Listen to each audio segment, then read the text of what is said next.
Good afternoon, everybody. Hope you're having a good conference. My name's Charles Bennett, looking forward to talking to you all today. Visitor experience. We talk about it a lot. It's probably being invested more disproportionately here than probably anywhere else in the GCC, and probably more anywhere else in the world right now. It is becoming absolutely massive. But in the context of customer experience, which is who we all are, it's incredibly important. The thing is about visitor experience, it's very demanding. First impressions count. In fact, every single interaction counts. Maintaining service levels that actually have that wow factor, that trust, confidence, all the way through at the most basic of experience levels, which is at the service level, becomes extremely challenging.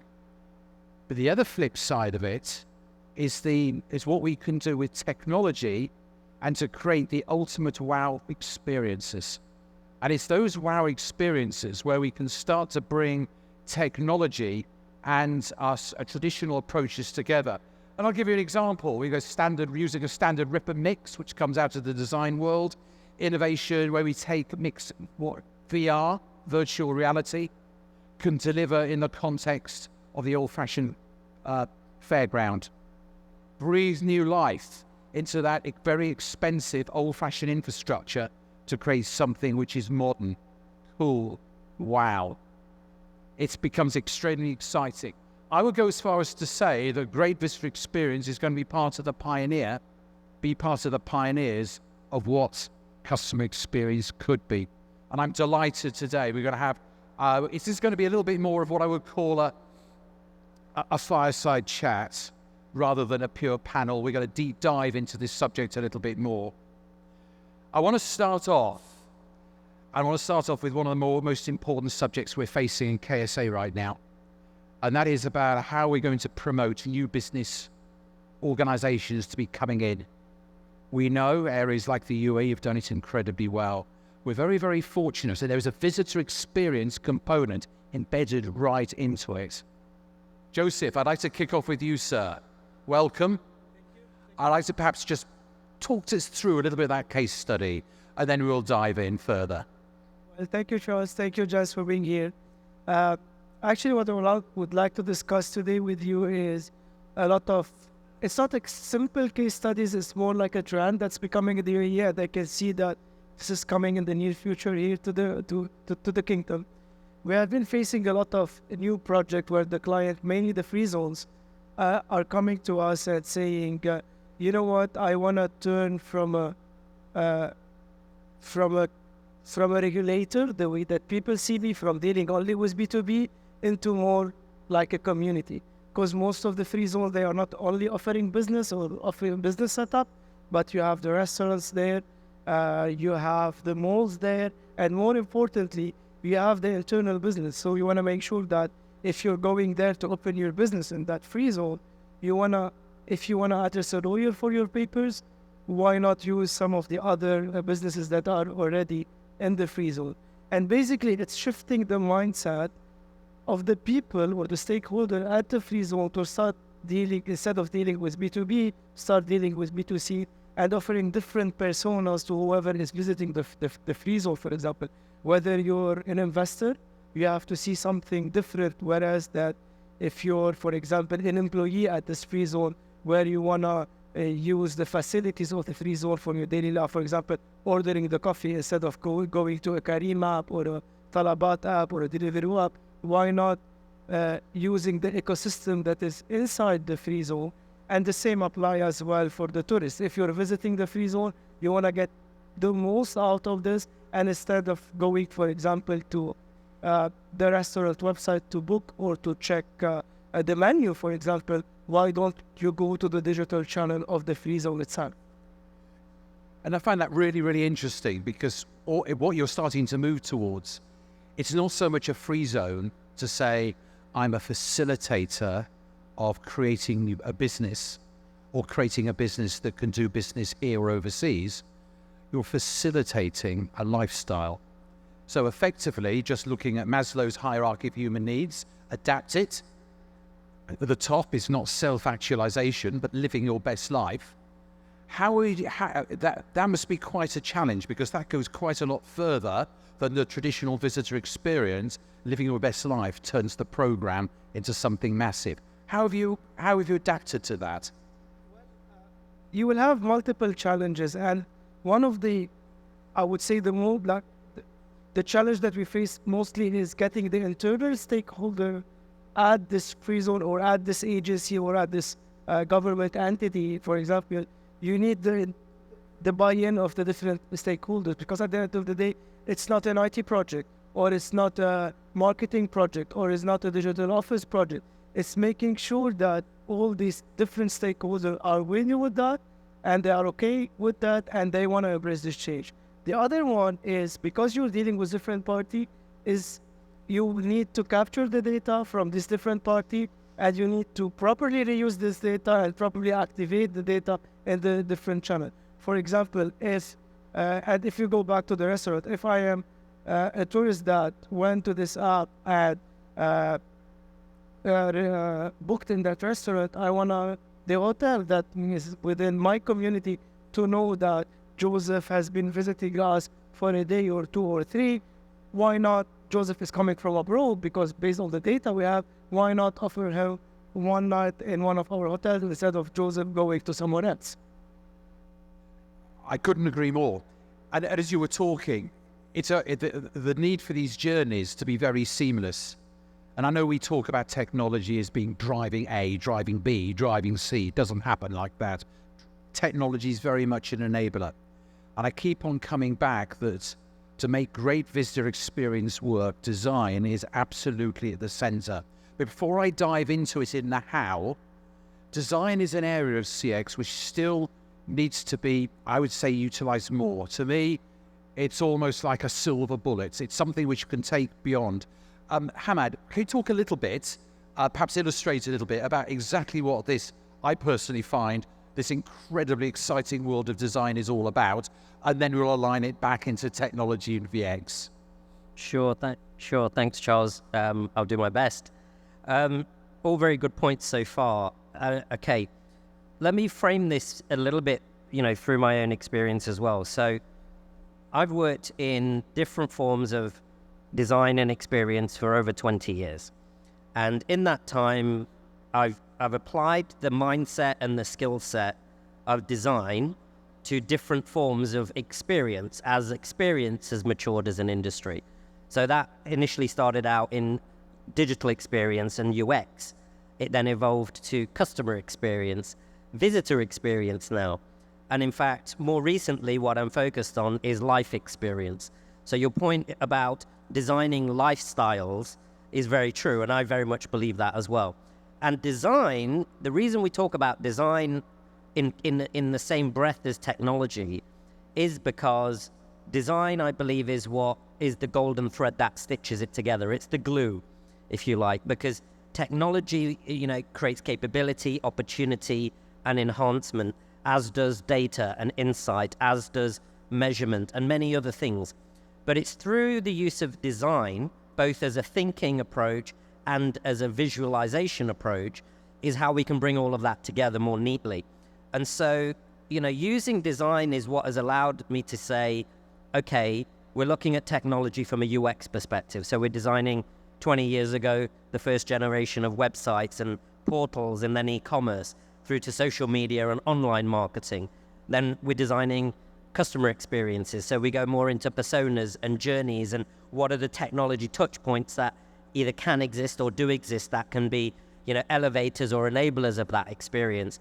And then through to visitor experience. And so, more specifically, I've had the privilege of doing that here in Saudi Arabia. So as well as working with teams 10 years ago to set up CX departments here, I was part of the team that set up the visitor experience capability at Saudi Tourism Authority.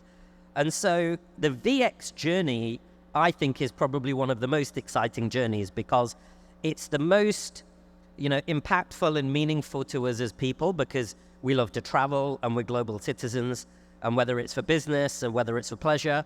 And it's vastly complicated when it comes to technology. So everything from, pre-planning technology like, searching on TripAdvisor and Booking.com and maps and things like that to plan and anticipate a journey, through to actually making a transaction, booking it, going through a check-in process and an online, self-check-in or a facial scanner, arriving at a destination using geolocation, mapping, loyalty apps, payment services, and then actually experiencing that destination with technology, going to immersive theatre and light shows. And, technology is littered throughout the entire end-to-end visitor experience. And so it's been brought through both technology and design working hand in hand.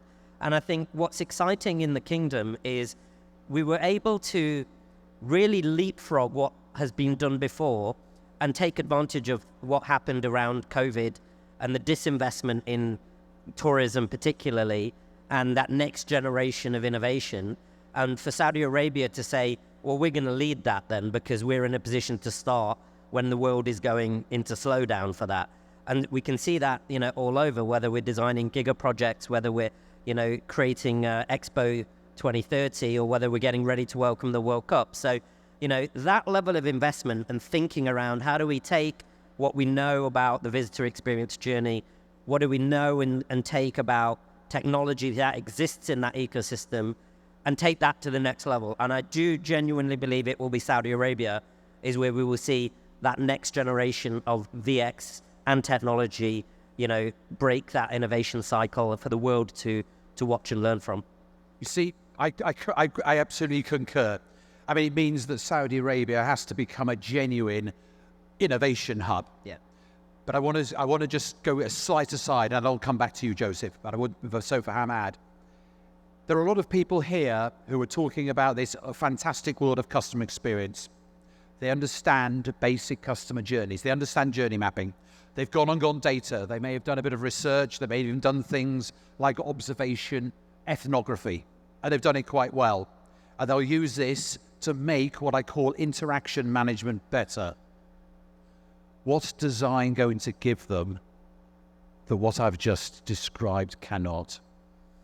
So design fundamentally does bring an element of creativity, and that's not to say it's exclusive to design. We can have creativity in sciences, in maths, in many things. But because designers, by nature, think creatively, we're able to anticipate, how do we make an experience meaningful in a way that data gives us the insight to work from, technology gives us a solution that can be delivered. But what makes either of those two things resonate for people is how well it was designed.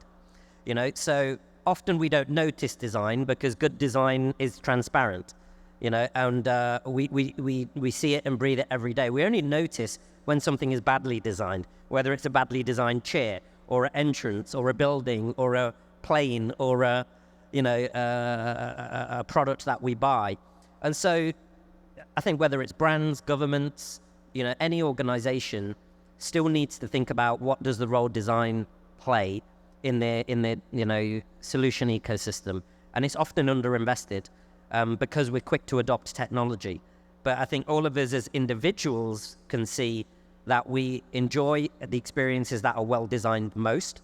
So if we want to deliver a good customer experience, visitor experience, design will be, to use your phrase, Charles, the silver bullet, that sort of amplifies all of those other inputs and helps them realize their potential. You see, and people who are interested, I would encourage everybody, what Hamad had just said, if you want to get really good at this subject, invest a big chunk of your personal education effort in getting into design. And you won't get that necessarily to the extent you can do with just going through traditional CX training.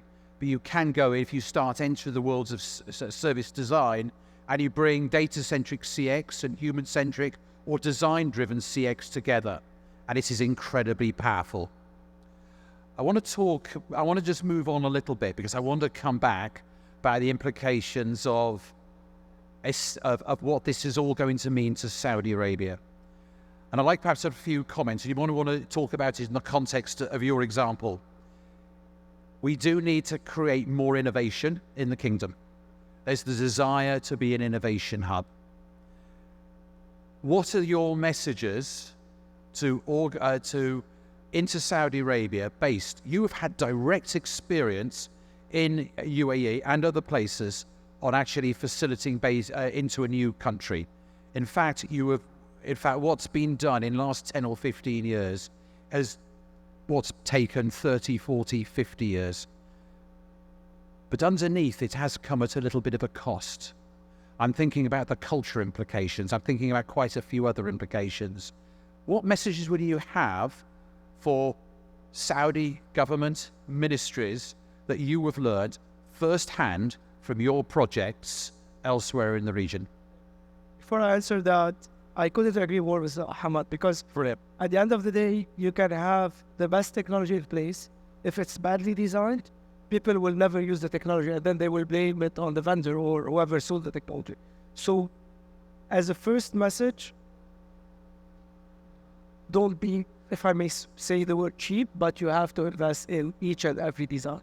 You need to have the proper design in place, and then the way of success is to start with what we call the crawl, walk, and run phase. Start small, start with an MVP, make sure that people have adopted this new design, make sure that this new customer experience or visitor experience is working on 1, 2, 3, and 4, and then start becoming bigger and bigger and bigger and go to the big boom. So starting with something really, really big in order to be in a proper innovation hub. Start with MVP, start learning from your mistakes, and then grow accordingly. Do you want to add to that, Ahmad? Sure. Look, I think what's really interesting about this region, and it applies elsewhere as well, but particularly this region and now increasingly Saudi Arabia, is for those of us who are not GCC nationals, we're all visitors here. So designing and deploying experiences and technology around what it means to bring visitors in is critical.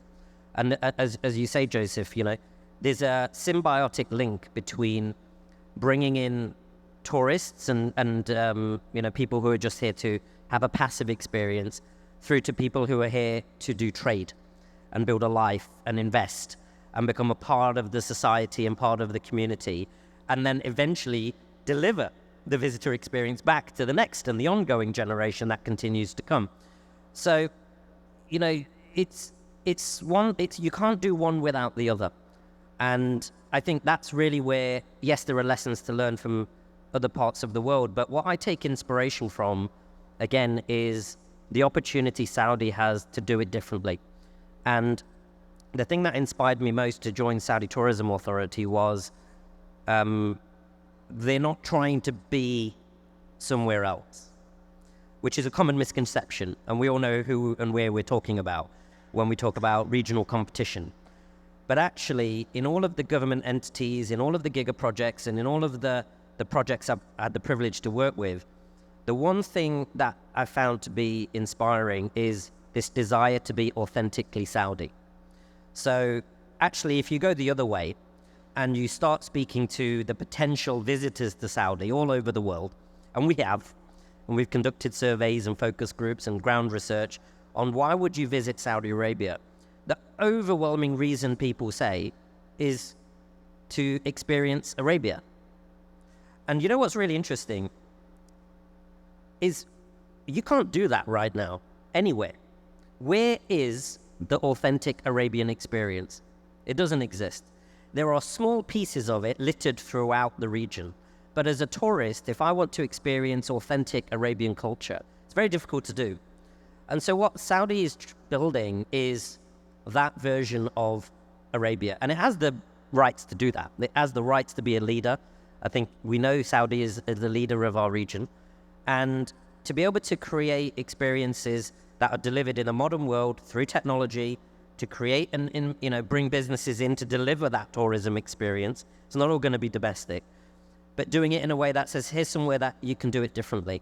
And we created a program at Saudi Tourism called Hafawa, which was the authentic Saudi welcoming, because that's what people come for. They want to come and meet and greet and interact with local people. and experience what that means. And we can craft and design and deliver channels that allow them to experience that. And I think that's what's really interesting. And that it goes just as much for what does it mean to have an authentic greeting and set up a business and, do trade and commerce and be an employer in an authentically Saudi and Arabian way. And that's why you do it here. Because if it's the same as elsewhere, you wouldn't do it here. And so that for me is the big opportunity space, is how do we take what we've learned but create something truly unique here? You see, I 100% agree with that. It's about it's about doing that. But we can talk about that. It's actually physically delivering it. That's going to be the challenge. Here's a problem. We ain't got a lot of time. We've got a 2030 vision coming through. Authenticity has to be designed in and delivered. Before I go in onto the key point, because that's going to be the next key point, I'd like to add your notes for the work that you have done practically in the region. How have you practically managed the authentic experience? Because it's got a gift. This authenticity is a gift that the Saudi can bring to anybody who visits, and we cannot lose it.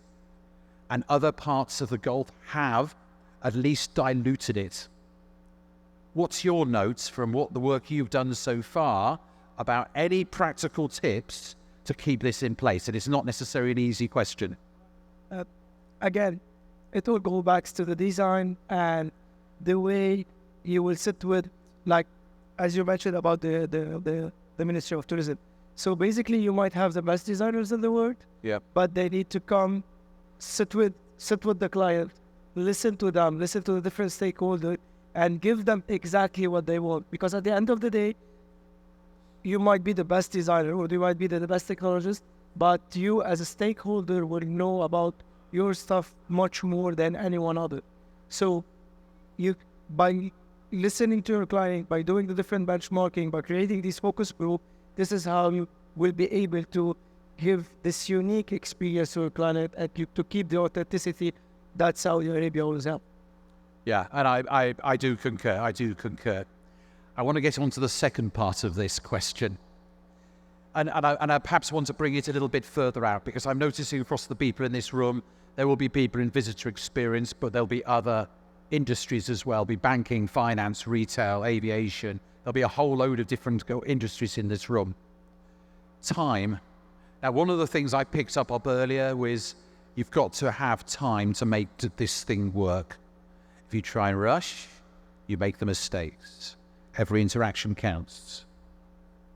How can we accelerate what we do? Practical ways that we can accelerate without cutting the corners or taking the risks, and allowing we'll achieve the numbers, but the quality is not there. Hamad, maybe you'll kick off. Same questions to both of you. Practical perspective, your design perspective. I'd like to hear both. Hamad. Sure. I mean, I think I want to pick up on your point as well, Joseph. And look, we don't have to reinvent the wheel sometimes, right? I very much agree that we've learned over the last decade or two the mindset and approach around agility, in different workspaces. So, taking small steps, iterating, improving, and launching MVPs, iterative improvement versions, and making it start. I think there's a hard balance to create when you're creating massive infrastructure, and that does take time to come to fruition, versus getting an experience up and running tomorrow. But what's interesting is trying to do both at the same time does create a critical mass, and I think that's what we are seeing. So, right now, you can undertake amazing visitor experiences as a tourist or as a business traveler in the kingdom. Way different to 10, 15 years ago when I first started coming to this region and country. So you can, go cycling here, you can go to the desert, you can, view amazing world-class sporting events, you can visit heritage sites, and so they're available and coming online as we speak. But they will be enhanced. The infrastructure to support that will come. There will be a different set of hotel offerings. We're building a luxury resort, but we're also bringing in affordable accommodation. We're building infrastructure that allows you to take a road trip, but we're also building airports, that allow you to start taking, international as well as cheap fare flights. So you have to address the full extent of the market.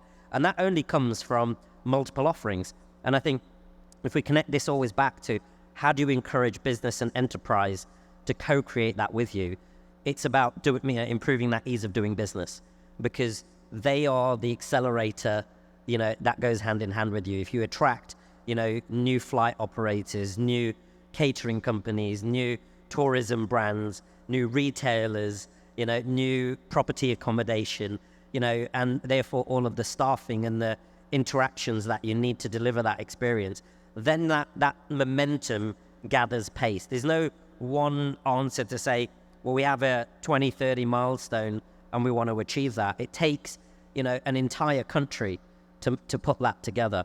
But I think Saudi gets it, to be honest. I think some of the examples we saw elsewhere, and even in the region, if we look even at Expo 2020 in Dubai, first of all, forgive me others for saying, I think they got lucky because they got an extra year with COVID to be ready. But actually, they built an entire city to pull that off. And now, Riyadh has got to go on a similar journey.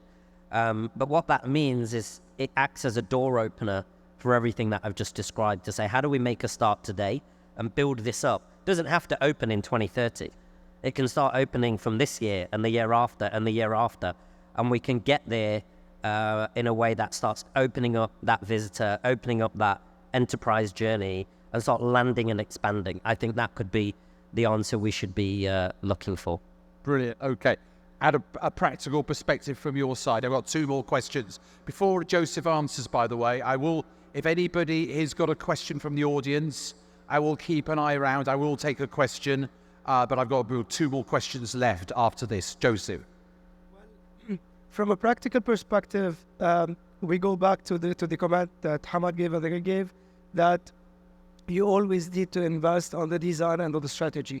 And at the same time, from a practicality, you need to make sure that the technical people or whoever is implementing the project and making sure that these designs or the strategy will see the light, they are involved with you from day one to make sure that whatever is being designed or being strategized will be implemented and can see the light. And not only that, the time is always against us, and sometimes you need to have something.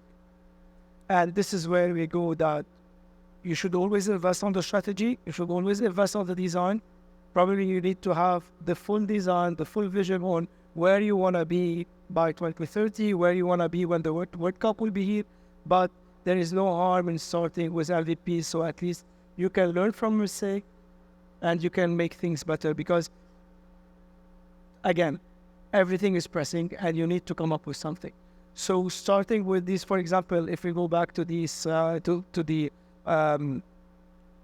example that I previously gave you, that we started with small services, but we knew that in the next 6 months, additional services are going to be added to the digital channel that you have to enhance your visitor experience. So we will learn from whatever services that we have already launched to make the other services better. And you need these three components of every project, which are the strategists, the designers, and the technical people that are always working hand in hand to make sure that the great idea of a strategist or a designer can be actually implemented based on the technology that you have and the skills that you have. Brilliant. Okay. My last two questions. I'm looking at the future of visitor experience. I'm thinking about it from a technology perspective. There's really two sides to visitor experience. It's that ability to build trust and confidence through seamless experiences that continually worked, backed up by incredible people-based service.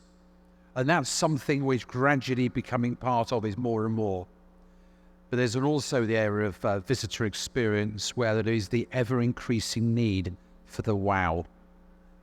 The new and the wow, creating those ultimate draws. Where's the new wows going to come from? Yeah, it's interesting. Let's state the obvious. Neon.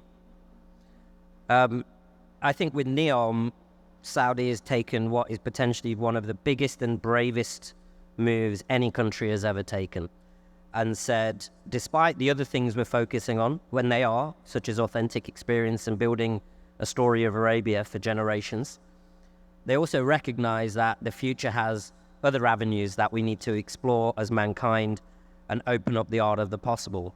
And NEOM creates a space in which we can anticipate and play with that. That's not to say it's an experiment, but in creating a destination that actually disrupts your thinking of what it means to visit a place, integrate with the terrain and the environment, use technology by de facto as opposed to fixing a problem.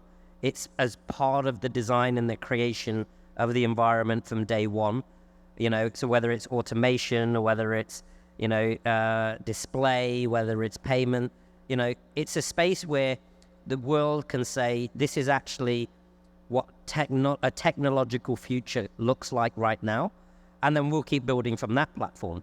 Because everywhere else, you've got to fix the problem, and we're continuously fixing and enhancing and improving, with experience and with technology. NEOM, I think, gives us a space to do something differently. And so I think it's going to be super interesting to see what they do. But also the advantage is it has an immediate possibility to cascade around the rest of the kingdom and region faster than the rest of the world can adopt it. Again, giving a competitive advantage to the kingdom by taking such a bold move. So, yeah, that's the space that I would love to continue to watch as well. Right. Joseph? Well, I would say the transformation journey that the kingdom is going into with everything that's happening, with NEOM, with the expo coming, while keeping the authenticity of each and every project they are doing, I would say this is what I'm really looking for, and this will always be the wow factor in this region, because I know for a fact that if I'm in Riyadh or if I'm in NEOM or if I am in Abha, I will always have the same visitor experience that I'm having while dealing with the different entities in Saudi or dealing with the different people in Saudi. And this is something that we're really looking forward to see. And I couldn't agree more.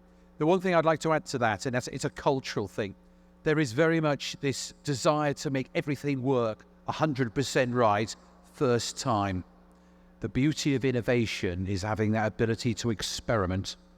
An experiment means you can test, you can learn, but we shouldn't view if something doesn't go 100% right, it's automatically failure. If we can build more of this into our culture, we have the opportunity to perhaps accelerate, and more importantly, we'll find those golden ideas from within our own people will come to the fore. So we have a culture of experimentation rather than everything is judged as either it's successful or it fails. Last question. General question. 20 CEOs come through the door and they're standing at the back, and one puts his hand up and says, if I was going to say one or two things for 2024 that is going to be critical to ensuring our alignment of technology to a fantastic customer experience, whether it's visitor experience or elsewhere, what would your feedback be? 1 minute each, 1, 2 or 3 ideas to say these CEOs, what should we focus on and make sure we get right to make sure the customer experience continues to flourish? Well, I would tell them that at your company you have incredible data. You know all your clients, you know all your customers, you know all your visitors. Make sure to properly use it, properly activate it, and to offer to your client or to your customer or to your visitor the same experience, whether they are on your digital channel, at your in any of your outlet, or they are contacting with you through their agent. So make sure to offer this seamless experience and create a loyalty to your brand to each and every customer you're dealing with. Right. And Hamad, last word from yourself. Sure. The thoughts that come to my mind, and I'll be a little bit biased because it is the space I'm working in, so maybe my lens is skewed. But actually, I think it's really about aligning and making things relevant for how people live their actual life. So whether it's a CEO or any other organization saying, what should I do next? Actually, my advice would be start thinking about the impact, the role, and the purpose you play in people's lives, because that's the only way to stay relevant. And certainly COVID, and I know we don't like to remember those times, but it acts as a very sharp reminder to all of us how we actually want to live our life. You know, every one of us went through an existential moment during that time to say, what's important to me as an individual? What's important to my family? What's important to my company, to my job? What skill sets do I need to have to be capable to live and earn and make impact in a world that has this sort of disruption possible? And we're still going through that transition to say, you know, how am I bringing that together? And it plays back to what we were talking about earlier, work-life balance, you know, entrepreneurialism, visiting the world, experiencing life, having travel taken away from you because there's a geopolitical or a pandemic issue that prevents you from doing that. So I think organizations really need to think about how they actually add value at a life level, because then you adapt from there. So all the same principles that we've used for many generations, whether it's technology as an enabler, whether it's design acting as a glue, whether it's intelligent data to make sure that we're being insightful, that all stays the same. That's very true.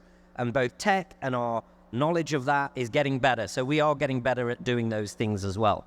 But what's the difference going to be in the next decade or so? I think it's going to be organizations who are consciously working towards impact in the world. And look, the narrative around sustainability and global warming is another one to say, are you being relevant? And, and every organization will have a different view on that triple bottom line.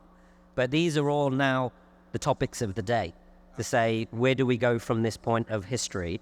And AI is acting as the catalyst for that, to say, no, it is a new generation. We're going through an industrial revolution that will be seismic in the way of the past. But what do we do with it? What we do with it? And I think humanity really is at the centerpiece of all of that. I couldn't agree more. And what I always find incredible, that when humanity is forced to change, it has to, we don't have a choice. Boy, oh boy, do we find a way to do it. And I find that's incredible. Ladies and gentlemen, Joseph Bowrad, Hamad Khan, my name's Charles Bennett. It's been an absolute pleasure to talk to you today. All the very best for the rest of the conference. Thank you very much. Thank you, everyone. Thanks, Joseph. Thanks, Charles.